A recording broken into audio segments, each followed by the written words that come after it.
My fellow Americans, on Monday, America will celebrate her 207th birthday. I love the 4th of July.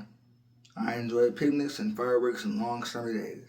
And I get excited with the thought that millions of our people all across our great country will, on this 4th of July weekend, join together in thinking about freedom and the men and women who sacrificed to make it our inheritance.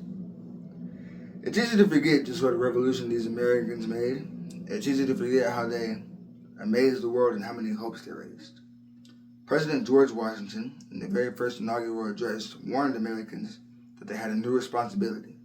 He said, "The preservation of the sacred fire of liberty and the destiny of the Republican model of government are justly considered, perhaps as deeply as finally started in the experiment entrusted to the hands of the American people." Now, you may not think of yourself or our democracy as an experiment, but look around. All over the world, millions and millions of people still live under tyranny. Their leaders claim that they're the wave of the future, that history is on their side, and yet the people look to us for hope.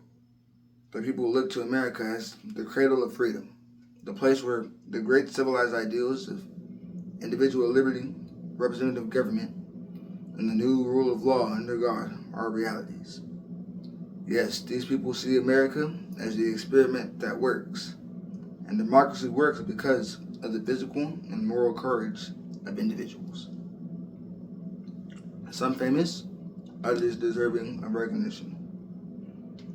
I think of a group of women we honored in Washington this past April, an honor long overdue.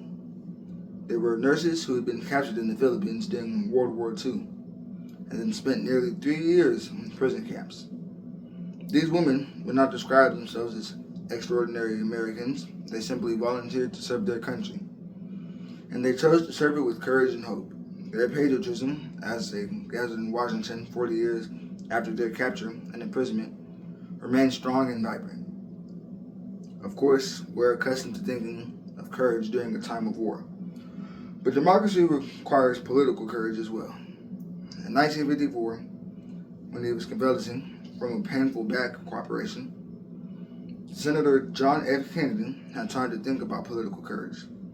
The result was a book entitled Profiles of Courage, in which he wrote, "In the days ahead, only the very courageous will be able to take the hard and unpopular decisions necessary for our survival and the struggle with a powerful enemy. And only the very courageous will be able to keep alive the spirit of individualism and dissent which gave birth to this nation, nourished it as an infant, and carried it through the severest test upon the attainment of its maturity."